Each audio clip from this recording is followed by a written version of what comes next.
And this week we're going to be looking at Wireshark, a network analysis tool that every cybersecurity professional should be familiar with, especially if you're going to be a blue teamer or a security operations analyst. Coming up.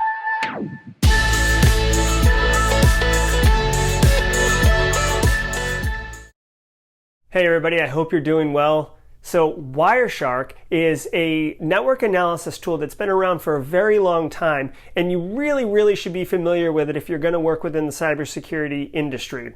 Now, real quick, if you're new here, my name is Jerry Ozier, and this is Simply Cyber, a YouTube channel designed for helping cybersecurity professionals take their career further, faster. Now, Wireshark is widely used and really appreciated because, first of all, it does analyze network PCAP files or network traffic files very well, but it also has a nice, clean graphical user interface that color codes things and allows you to really quickly pivot around on different protocols and really analyze traffic to look for malicious behavior, callouts to C2 servers, data exfil maybe. Also, you can use it if you're on the offensive side or the red team side for sniffing clear text traffic. That's why, HTTP, you shouldn't go to HTTP type websites. They should be HTTPS, like encrypted network traffic, because you can use a tool like Wireshark to pull those passwords and sensitive data out of the air. But I digress. So as far as Wireshark goes for security operations analyst, you can look at a file and figure out what is going on, but how do you do it? So you can download Wireshark, and maybe you already have, and you can capture some network traffic coming out of your own NIC and look at it, but maybe it's not really interesting or it's kind of clunky and you don't know what to do. Well, there is a website called Malware Traffic Analysis, and I'll link to it in the show notes. And I think the individual's name is Brad who runs it, because he's got a Twitter handle at Malware Traffic, and it says his name's Brad. But what an awesome resource. One of the best ways to learn really any tool, but Wireshark particularly for security operations work, is to actually have malicious traffic and work through it and analyze it, almost like a lab, as if you're doing security operations analyst work. By the way, this would be huge if you didn't have this type of job already and you were seeking this type of job, to be able to work through some samples in some labs and then be able to put that on your resume and say, I haven't actually formally worked in a SOC, but I have analyzed malicious traffic. I've done this, and this. So there are a lot of benefits. So we're going to hop behind the computer. I'm going to show you the website where you can pull these files down. I'm going to show you Wireshark, and we're going to walk through a little bit and kind of play around with it and kind of see how it works and what you can do to improve yourself. Now, I do want to point out, this is very important, the website has several different labs, which is great. Whenever you're working with malicious files or malware, you have to be very careful.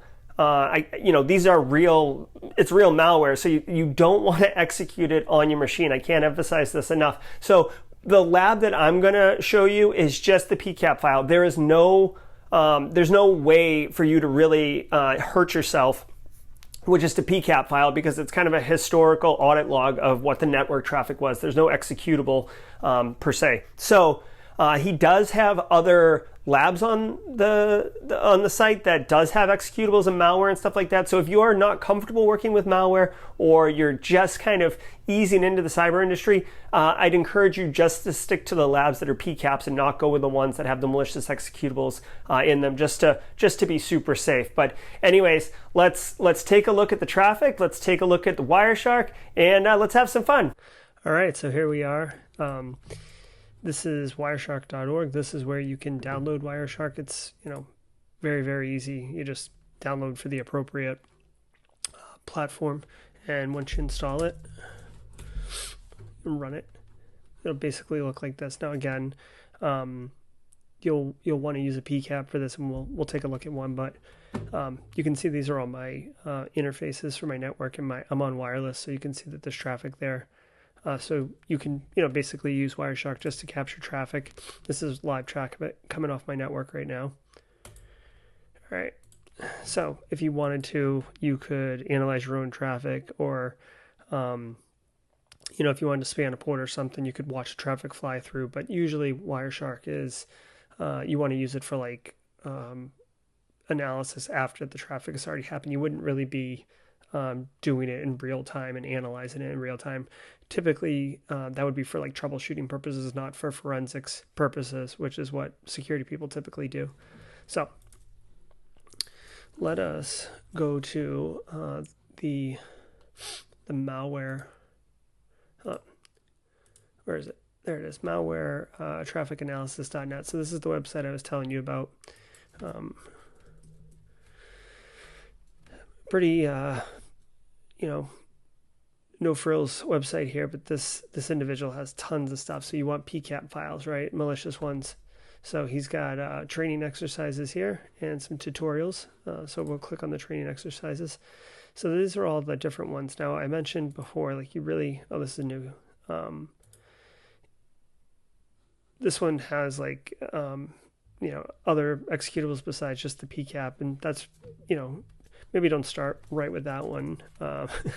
So, okay, Boomer is the one we're going to look at from November. Okay, so you're going to want to go ahead and download the PCAP file that's right here. And then, he provides a scenario. There's a domain controller. So it's an Active Directory environment. The domain names here. And this, segment range. So like it really, really simulates like a legitimate, business domain. So it's pretty cool. And then he gives tasks. Some of them are a little bit more formal, like your security operations analyst. You got to write up a report for your boss on what happened. But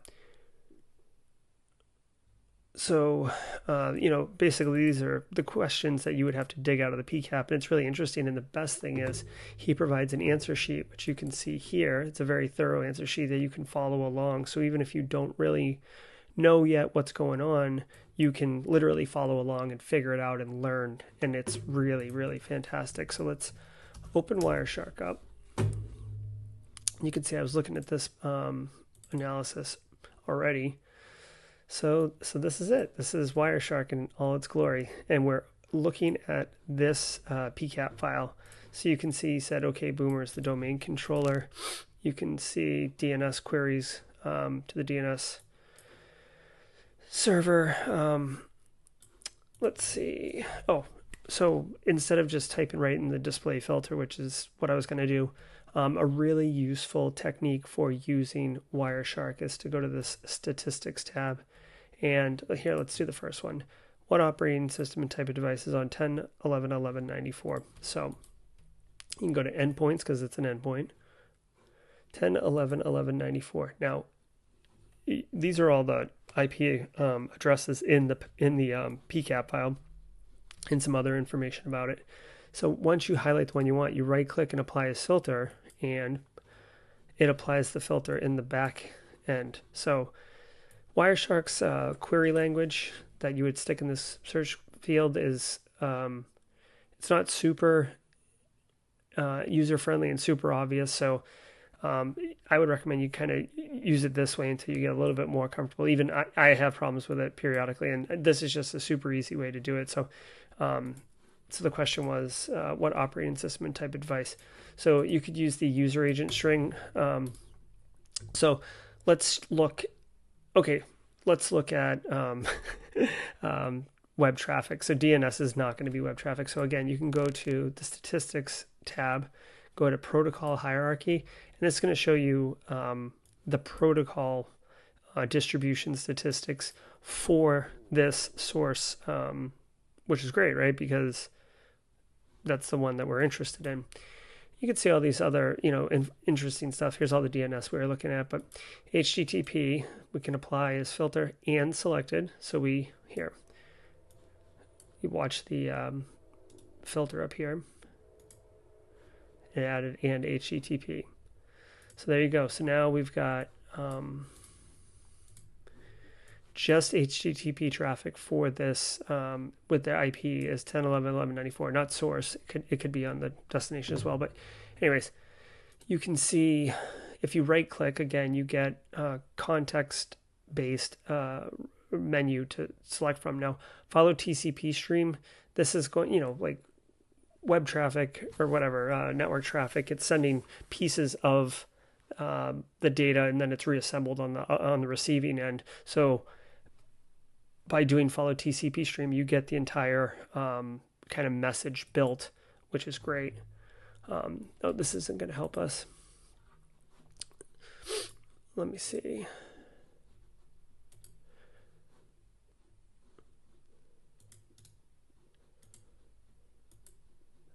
Whoops, need a get is what I need.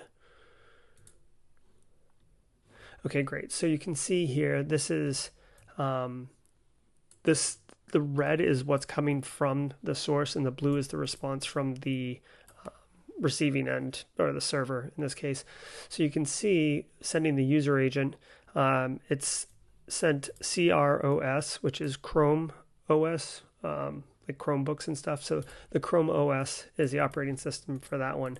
So there you go. So now you can, like I basically, as I was working through it, I got a little notebook and I'm taking notes and writing it down as if I was a SOC analyst doing forensics work, because that's what you do when you're a SOC analyst. So really experiencing and like living the experience. That way you can say it in a job interview, or see if you've actually understand it and refine your skills and stuff.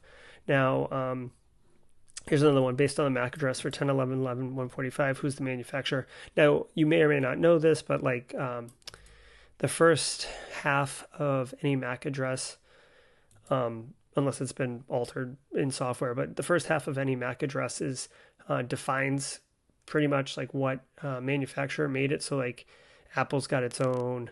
I'm sure like Huawei, Cisco has their own, like they all have their own. So you can use that as kind of an identifier. So let's first look at the IP address. So again, you can type directly in the line if you want, but I would recommend using the statistics endpoints. It's just easier and useful. Again, this is all DNS, but I wonder if it shouldn't, it doesn't matter because the MAC address is layer 2, which is the data link layer. So it doesn't matter what type of traffic it is, DNS, net, HTTP, doesn't matter. It's going to have that NIC interface. So this is the, what am I looking at? Oh yeah, so the destination is the 145. And so it's a Motorola, well, it says Motorola. I guess it's already there, but if it didn't say that, see the first half of the MAC address, BCFFEB. So you can go to you can, oh, by the way, like if you didn't know the Chrome OS, like I didn't until I did this, you can type it in. There's, basically search engines that provide all of these kind of fingerprints. So it's very easy once you find it to look up. Okay, so what was the, and this is what you do as a SOC analyst. This is the work, right? You gotta piece together what happened and provide more information. No vendor exists. Well, let's try a different vendor lookup.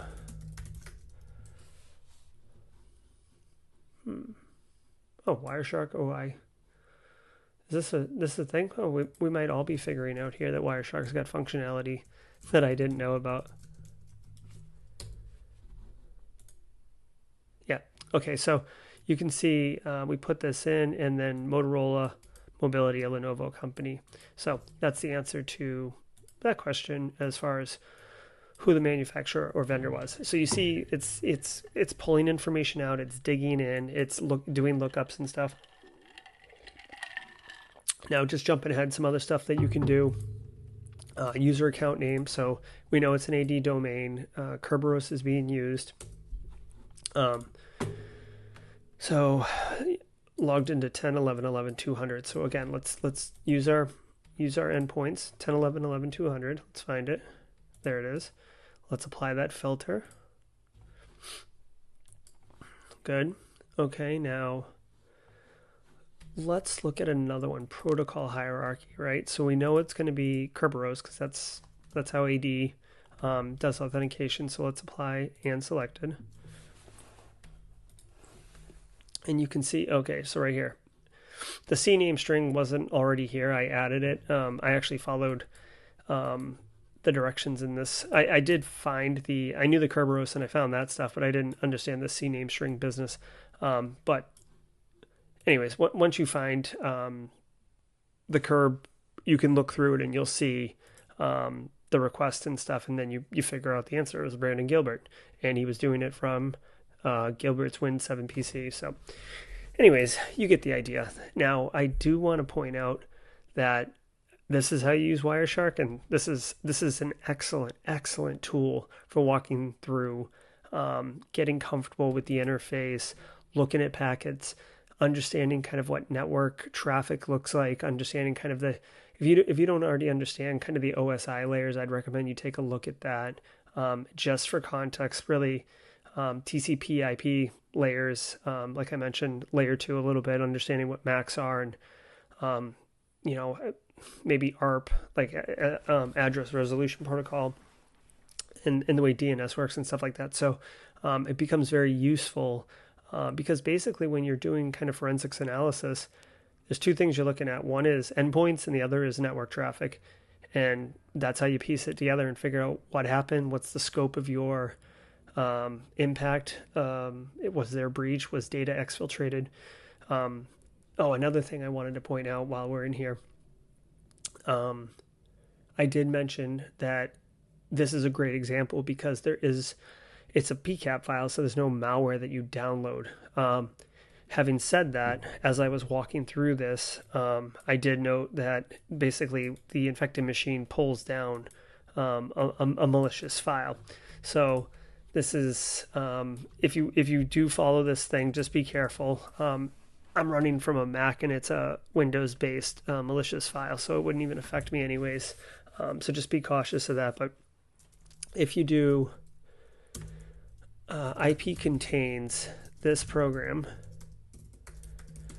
Now, the reason that you're going to pull this up, like, let's just say that the situation occurred where, like, you knew that a executable had pulled down and onto the infected machine, but you didn't know where it came from or what it was or whatever. For finding it, you can do this. Now, the reason that this works is because you see this right here. This program cannot be run in DOS mode. And this MZ, which is like the magic number for PE format files. So Windows executables are called PE files, and PE files are a portable executable. And it's a standard Windows format. Now, the reason that this program cannot run in DOS mode is because at a certain point, Windows kind of changed their underlying architecture, and anything before. Any software before that tries to run on a newer OS would fail, and this is just baked into the format to allow for a clean error message. So you can see I have the PE format file already saved or pulled up right here, and you can see this program. Yep. This program cannot run in DOS mode. Okay, so that's always going to be there, so you can search for it. Again, super easy. Now, here is where it gets interesting. This is another great way that Wireshark is cool. So network traffic, like if you download something, it's in the network traffic. I mean, that's how it got past you. It's not like it's encapsulated or anything like that. So you can do file export objects, HTTP, okay? Now, I didn't go into this, but basically that endpoint went to a website and pulled down a TIFF file, which was supposed to be I think TIFF is in image format, so it doesn't even look like it, but this is what we're looking at right here. Here. So if we follow the TCP stream again, like all of it, you can see it pulled an image TIFF, but it's actually a PE file format. So it says one thing, but it's actually, executable code. So that's a problem. And here's the website it went to, acjabogados.com. So anyways, we can do that file export objects. and what was it? AC Jabagatos. Okay, so here it is, and now the file is 40group.tiff, right? So you can say save, and it'll assemble it right onto your computer. So just be careful, right? So now I would technically have, where is it? Well, where is it? Well, I downloaded it. I forget where I put it, but anyways, now I have it, but then you can take it and send it up to Virustotal. Wait, okay, hold on. Wait. Stand by. Here, you know what? Let's just do it this way. Let's just do the whole thing. File, export, HTTP, AC, Jabagatos, save. We'll save it to PCAPs. Actually, I don't want to save it to PCAPs. Where do I want to save it? I'll save it to my desktop, whatever. So, okay, so now, there it is. It just showed up, okay? That is malware. But now, you know, maybe you're not sure. You can use another tool, Virustotal, which everybody in the group knows about. If you don't know about it, this is a pretty great, community tool for testing if a URL or a file or something executable is malicious or not. Just drop it in there, and that is super malicious. So at this point, you would say, okay, I know what machine was infected, or if you didn't already know, or you could say, I know how it got infected. You have this file now, so you could actually take the hash of this file and put it into your security tools and see if that hash is anywhere else in the environment. You could, AC Jabagatos now, so you could definitely put that in a block list on, in DNS. Don't have it resolved. Put it in your sinkhole for web traffic. So, it gives you a whole bunch of stuff. Anyways, this is basically Wireshark, right? This is how you use Wireshark. And then on top of it, this is malwaretrafficanalysis.net. And I just found this personally because I knew I wanted to do a Wireshark episode, and I knew I wanted a PCAP file, right? Because again, it's only interesting if you have something to work with. That has something interesting in it, like malicious software or C2XL or something. So this is a huge treasure trove. So check out, download Wireshark, pick one of these, whichever one you want, and have a blast. It's a lot of fun. And, again, if you want to get into security operations, if you want to be a SOC analyst, I mean, this is probably closer to like tier 2, I would say. Tier 1 is like entry level, and you're responding to phishes, calling up end users, talking to them about what did they do. This is more digging in and kind of doing forensics investigation, but it's a great exercise. So check it out. Thanks. Yeah. I hope you really enjoyed that. That was a lot of fun. I know it's basically simulating security operations work, but if you enjoy work, then it's not really work, right? It's fun. So, stay tuned. I just want to remind you, we have been doing live streams on Thursday at 4:30 on LinkedIn, and I'm going to start actually live streaming to the YouTube channel as well starting this Thursday. We've got a great one coming up with Pen Tester. I have a whole schedule through late July. So reach out to me if you want to know who's coming on in the live stream, and I hope you can attend. But all right, so until next time.